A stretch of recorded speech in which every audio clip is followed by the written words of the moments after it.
What up, Skrr Squad? It's Cleo, and this is episode 2 of the Killa Cleo Show. Season 3, week 1 has been so much fun. I've been racing F4, a touch of IndyCar, even tried out the new Ferrari 296 challenge. Shout out Tweety for getting me that car. You're amazing. The Ferrari 296 challenge was a bit of a challenge to first get into, hence the name. I took it out at Red Bull Ring. That is the official combo that is on the schedule for the Ferrari Challenge series. So I went out there to practice a little bit, see if I wanted to sign up for some of the official racing, and I quickly decided no. It is a really fun car to drive, don't get me wrong. After about 4 laps, please give it 4 laps. I swear, 4 laps and that car, tires are warmed up, you're locked in, you're ready to push now. 4 laps with that one. Just in case you gave up on lap 3, give it one more lap. I wanted to give up on lap 2, so you're good. I kept pushing, and then I got connected with it. But it is a pretty fun car. It's got a nice interior, good windshield, good LCD dash. My FOV, I can't see the in-car wheel, but I love a good butterfly Formula GT wheel. These are my favorites. I'm not a fan of a full circle, but it's a good thing I like driving Formula cars. So season 3, week 1, just really fun. I did a few F4 races between 2 different days, so I've only raced 2 different days so far this week. And it's been pretty balanced. Highs, lows, weird, just a mix of everything this week with the F4 series. It's at Okayama this week. I was thinking about maybe doing the America series at Lime Rock, but I was just having a lot of fun with F4 at Okayama. Until I wasn't, but even then I was still having so much fun. F4 is where I started with iRacing after getting out of rookies. That was my first car I bought, the first car I just committed to learning how to sim race and just how it handles. So I will say it is my most confident car, so it was really fun to get back to it because I haven't raced that car in months. Like, I want to say maybe 6 months. It's been a long time.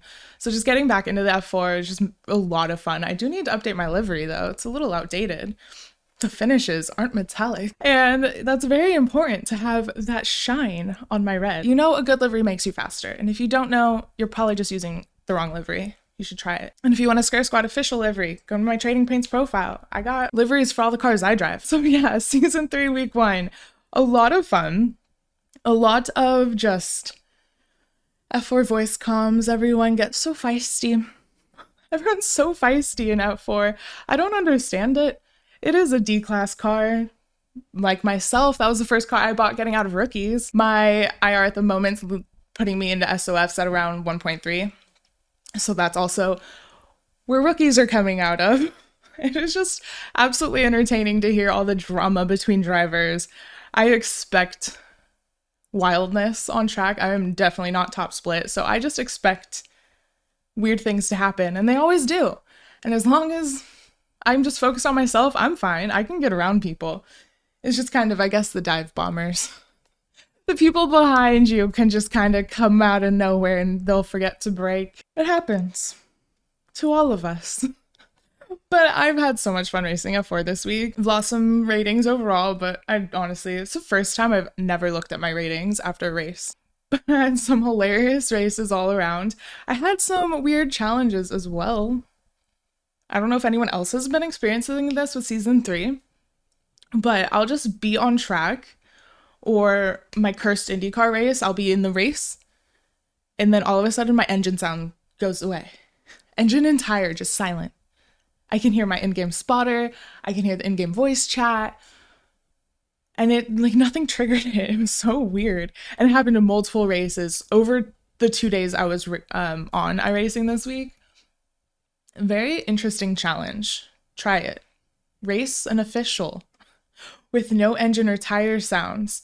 Try to stay calm. It'll just go out and then come back on. It was so weird. Didn't do it as much the second day. At least I didn't notice it as much. No, I raced more the second day. It didn't do it as much. So I don't know. My audio, all my settings were right. So I think it was just a weird little bug. Because one time I hit gravel, it went away. And then it came back. And then it went away. And then it came back.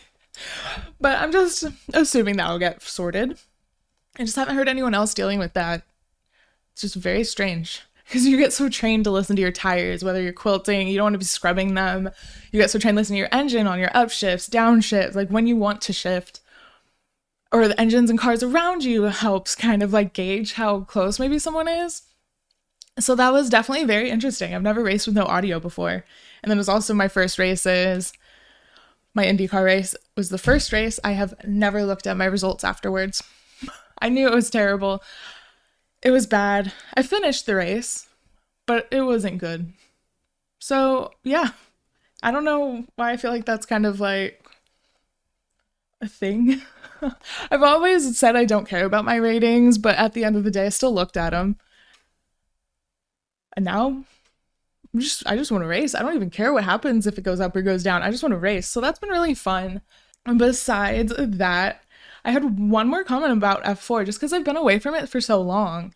It feels like it meatballs so incredibly easily. I remember driving F4. It was the first one I got out from V, out of rookies. I bought F4, and that's just what I started to focus on. And I remember liking that car. It could take some damage.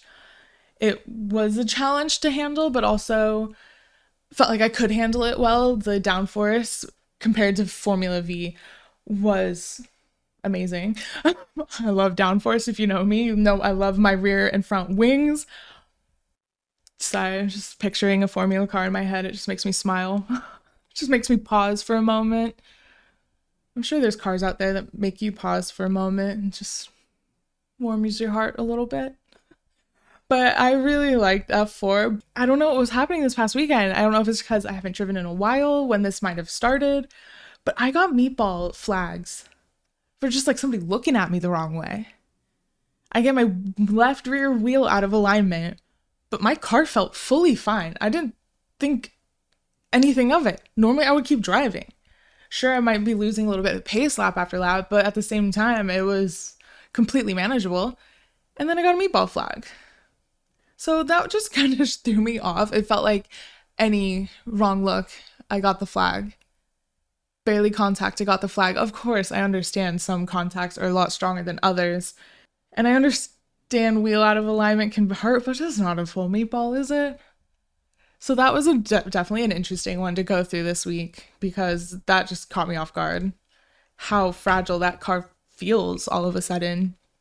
I always like bragged about it being way stronger than IndyCar, which I still think it is. IndyCar's, that's the fragile open wheel. To me, I feel like I get barely touched and my wheel is just off. Sure, it's tethered, but it's off and then you can't finish. So I've gotten really used to IndyCar just being soul crushing. But now F4 is just a fragile little biscuit. So I just need to remember that for future racing because I want to keep going with F4. I had so much fun this past few days racing. I had to like a handful of races with it. I've just missed it. It's literally been since last year. I want to say last summer since I raced it. Because like I've said, I've been focusing on like sports car. I've been doing a lot of rally ovals with IndyCar here and there. So it's just been fun to get kind of like back to basics with that. Because that was just unexpected. I was not planning on that at all. I missed the IndyCar registration. I'm like, what should I race? Oh, F4's there. Okayama. That's a pretty fun track. I remember Okayama was one of my first tracks I got on iRacing. Got on with iRacing. I think that was the first Formula V track I got on. And then it switched to Lime Rock. And then I'm almost positive once I bought my F4, Okayama was on the schedule for F4. So Okayama just reminds me of being a new sim racer. So it was kind of fun to have Okayama with F4. Just a little bit of like blast from the past. And just have a lot of fun with it. Even though I was never on podium, I just had so much fun. So much fun racing and just pushing and the confidence I have now. And like, I used to always let people pass and now I'm going for the pass. I'll put myself on the inside leading into a turn if I'm like, we're side by side. I know all race etiquette. I got to be there at the apex, all that stuff. But I'm like going for it. So it's been really fun because I don't know, I can easily default into cautious. So it's been fun to push myself and really go for the passes, go for the position, and just really be a part of the race and not just there. Like I want to be a part of the race. I don't want to just be there. So it's been so much fun this past week doing F4, IndyCar. I love so much. I love IndyCar, but IndyCar does not love me. IndyCar Road America with my audio going out. I want to say that was the worst race with my audio. I think my audio is out for 70 to 80% of that race. And IndyCar is a little bit scarier because it's so much faster and it's a higher level. So that one hurt, not hearing my engine or my tires. So yeah, we're just not gonna remember IndyCar. I'm gonna put it in a box and shove it under my rig and just never think about it ever again. Just getting back to streaming this week with the Skrr Squad, getting to see everyone again. So much fun. Just all my friends and fam on Twitch, YouTube, friends, just everyone getting back together again. Just on Tuesday and Wednesday this week was just a lot of fun. Getting to race with my friends, my spotters, my photographers, just all the Skrr Squad. I've missed you guys. So it's been really fun. Just getting back to streaming, getting back on iRacing, just getting back to like my normal. That was probably the funnest part of this week for me. Besides, I also made a sourdough bread loaf. I've been on a fun sourdough journey, making my starter, making loaves of bread, failing on my first starter. So this was my first sourdough bread loaf I made in my new place. Super excited about that because I thought I killed it, but I got it back to life. I had all the bubbles in the jar. It rose, it fell, I fed it, I discarded all the sourdough stuff, and I had my first loaf. So I'm really happy about that. I want to try a caprese style sourdough loaf next. I saw someone on Instagram, she's not my friend. She'd be cool if she was my friend. But I saw she made a caprese loaf. She did sun-dried tomatoes, mozzarella. She did prosciutto in it, but I don't like prosciutto, so no thank you. But yeah, I was inspired, so I want to try that next. So I'll update you guys on that caprese loaf eventually.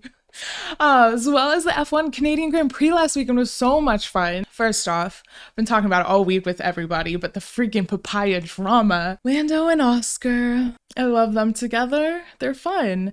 But I do feel like this might be Lando's salty season. He came into this season kind of locked, even though it wasn't officially, but he was the low-key #1 driver. I don't think he was expecting Oscar. Like, he was expecting Oscar, obviously, but I don't think he was expecting Oscar to the level Oscar Piastri's at, because Oscar is just dominating, and it was really fun to watch them race it out as hard as they were towards the end of that Canadian Grand Prix. I thought for sure both Papayas were going to pass Kimi. I think Kimi got a little lucky there, to be fair, because he was out of DRS from Max, and Oscar and Lando and the McLaren car itself is just so strong. So I was just waiting for the double papaya pass, and I was in shock. Lando touches Oscar. It ended out okay. He didn't take Oscar out. That would have been even worse, but that was just very eventful. There's a lot of sadness this weekend within motorsports, though, as well. A lot of furry friend deaths between F1, Lewis Hamilton hitting our groundhog homie. Rest in peace. A moment of silence for a little bunny at Le Mans. Did you do the moment of silence for these animals? Animals are dope, man. They don't deserve to die. They just wanted to enjoy the motorsports too, and they just got a little too close. I can't believe Lewis didn't even know he hit the groundhog. I don't know when that happened, because early on in the race, I saw that carcass. Every shot, they kept cutting to the one camera angle, and I would just see my little homie's body there, his little guts. And then later I heard on the Ferrari comms that Lewis had damage. No one saw damage. It wasn't until after the race, I think, that we knew it was the groundhog that caused Lewis damage. And poor Lewis. Oh, I'm on the same page as Lewis. I love animals. That would hurt. That would hurt my little soul, little groundhog. And I'm pretty sure a squirrel got, I wouldn't say obliterated at a NASCAR race.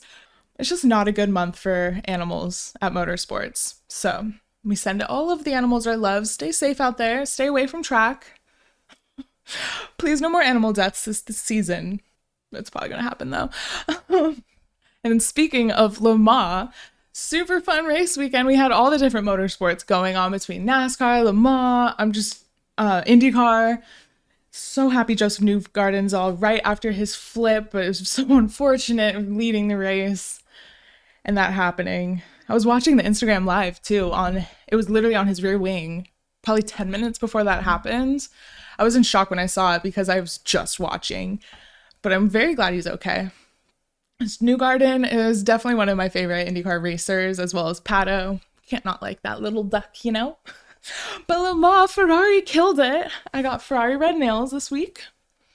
Maybe Ferrari F1, not so much, but Le Mans Ferrari, hype. At least for some of the cars.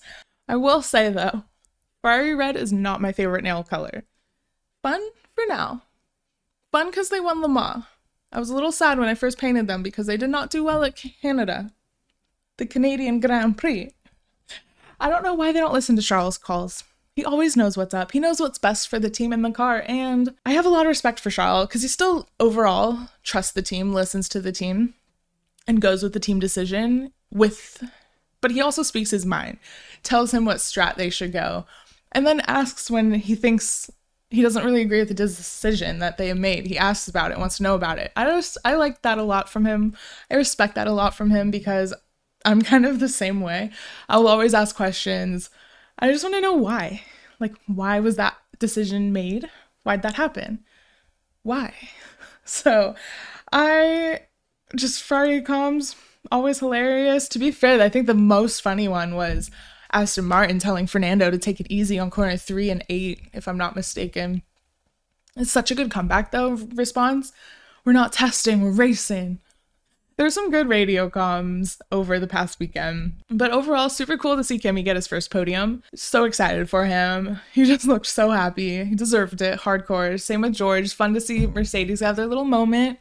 Get their points up in there, have a good weekend. I know Nordschleife is coming up. The Nürburgring 24-hour race is coming soon. I'm super hyped for Samantha Tan. Will be racing with the Mini Cooper team. I think she just got signed onto it, as well as Pikes Peak is this week. So we still have some fun races this weekend, just no F1. Austria's Grand Prix will be next weekend. I do need to catch up with some of the other tracks and where they're going to be at this week, because I just know a handful of them. I've been so busy just getting back streaming and racing, just balancing work, family, all that stuff, you know. I haven't really, the week's almost over. I just need it to slow down for a second. But we're good. We got this. Oh my gosh. I have to talk about something. Can we talk about sim assist for a moment? As everyone always says, don't use the driveline. That's the worst assist you can have on. I have a different opinion on that. I honestly think the driveline is a useful tool. I understand what people say about it. I understand it can teach bad habits, but it can also help. It can also build confidence. It can be a useful tool.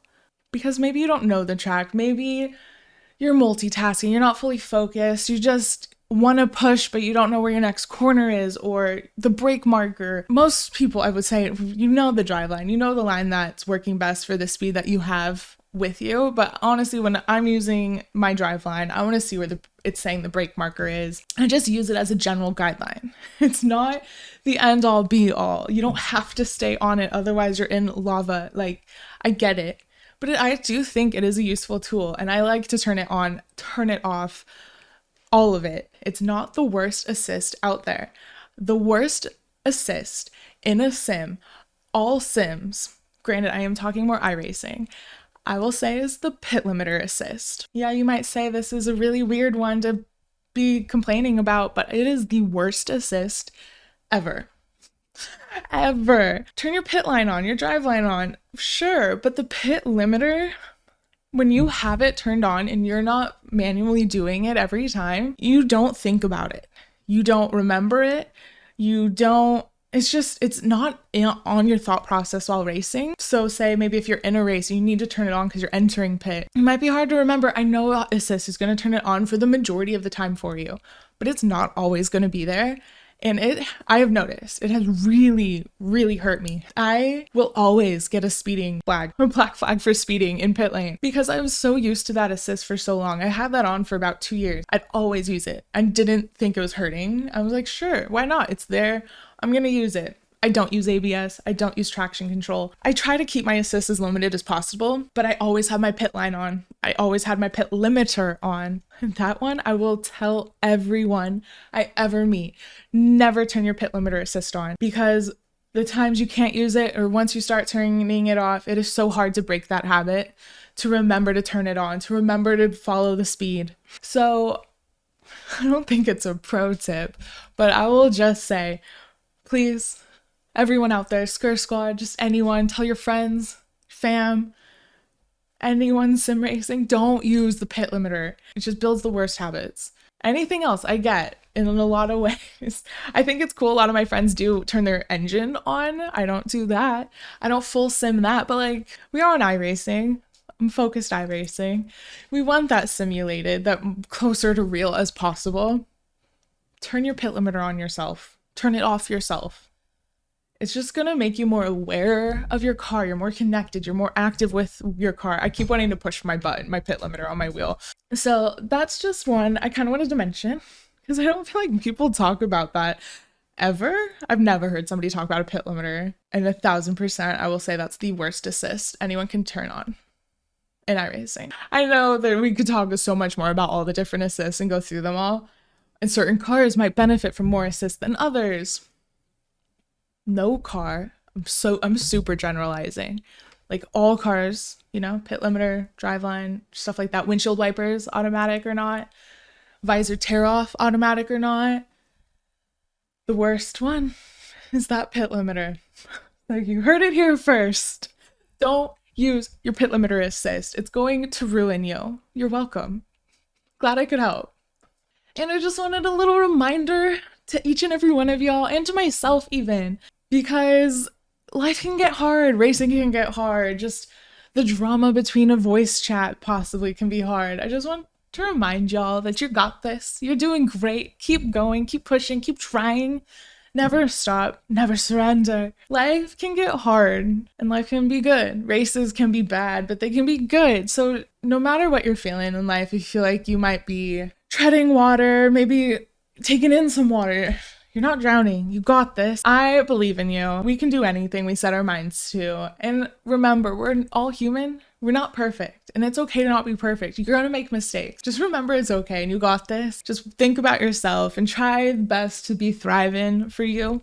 So don't be surviving. We want to be thriving. Feed the positivity, not the negativity. I know it's a lot easier said than done, so it's just a little reminder out there. A lot of people say go touch grass. I saw this thing on Instagram. It's called sunflowering. I've never heard of this before, but I did it the other day. I felt like a crazy person. But honestly, it's kind of nice. So go outside, find the sun, don't look in it, keep your eyes shut, but you're going to want a sunflower, okay? It's going to stand there.